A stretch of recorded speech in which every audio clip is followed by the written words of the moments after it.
finally made it. Day 100. If you've been following since day 1, you know it's been a wild ride on the Bambu Lab P1S. We've had epic successes, some absolute disasters, and a lot of poop along the way. Today, I'm recapping the final 10 days of the official 100-day challenge. But stick around until the end because I have a major announcement about where this channel is going next. Let's finish strong with day 91. Starting off the home stretch with a Gen 1 classic, Jolteon. Now, you guys know my philosophy. Why deal with AMS waste when you can just print in pieces? I laid all the yellow, white, and black pieces on one plate and used print by object to keep the color changes to an absolute minimum. A little super glue later and I've got this incredibly cute Jolteon sitting on my shelf. It's cleaner, faster, and saves a ton of filament. If you aren't printing your multicolor models in pieces yet, you're missing out. Day 92 was all about cleaning up the studio. I had all my screwdrivers in this beat-up old box they came in. Basically a graveyard of tools. I printed this wall mount holder in green PLA. It's got various hole sizes for different drivers and 2 solid mounting points for the wall. Now my tools are actually accessible instead of being buried under a pile of filament scraps. Functional prints for the win. Do you ever get that one itch you just can't reach? Well, day 93 was the answer. I printed this modular back scratcher in yellow PETG. The design is actually really clever. The handle is threaded, so you can keep printing extension pieces to make it as long as you want. It's not just a back scratcher. It's a customizable reach extender. If you've got an itch, don't buy a cheap wooden one, just print it. Day 94 gave me a reason to finally use those magnets I bought on Amazon months ago. This is a magnetic doorstop. When it's engaged, the design is so seamless it looks like one solid piece of plastic. I used some double-sided tape for the installation and it works perfectly. It's one of those things you don't realize you need until you have it. And honestly, I just like playing with the magnets. Yay, magnets! Day 95 brought back my favorite yellow mouse, but this one was a struggle. This sleeping Pikachu is designed to sit on top of your monitor. The supports were a total nightmare to remove, but I managed to save it. Pro tip here. This only works if your monitor has a bit of a thick bezel. If you have a modern ultra-thin monitor, this little guy is going to faceplant onto your desk. I might have to resort to some super glue to keep him in place, but he still looks great.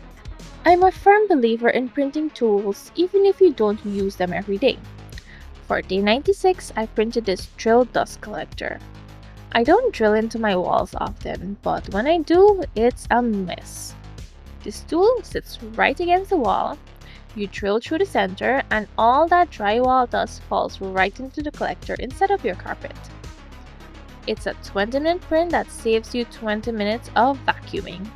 That's big brain math right there. Alright, let's be real for day 97. I printed this jar opener tool that claimed it could open anything. Spoiler alert, it can't. It didn't fit most of my jars, it felt awkward to hold, and honestly, I've already lost track of where it is in the studio. Unlike that bottle opener I printed a few weeks ago that I use every day, this one was a massive disappointment. I'm telling you now, save your filament and skip this one. On day 98, I accidentally printed a mini G-clamp. I expected it to be huge, but it came off bed looking like a little toy. However, the engineering is flawless.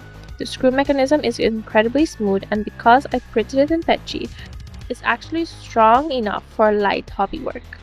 I'm definitely going to scale this up to 300% soon, because the design is too good to stay this small. Day 99 was a special one. I was looking for a caution area under construction sign on MakerWorld and couldn't find exactly what I wanted. So I went into Canva, did some tweaking, moved it into the bamboo slicer and made it myself. It's a simple 2-color print with one change, but it's mine. I've actually uploaded this to Maker World, so if you want this for your own workshop, go give me a follow and a boost. I'd love to see your versions of it. And here we are, day 100. On day 1, I started this journey with a classic Pokéball. To finish the 100 days, I had to go with the Ultra Ball. If you're a Pokemon fan, you know this is the real MVP of the games. We all hoard our Master Balls just in case and ended up catching 90% of the Pokédex with these. This was another piece print project, and the fit was perfect. Sitting next to my day 1 print is the perfect symbol of how far this challenge has come. So, what now? Is the challenge over?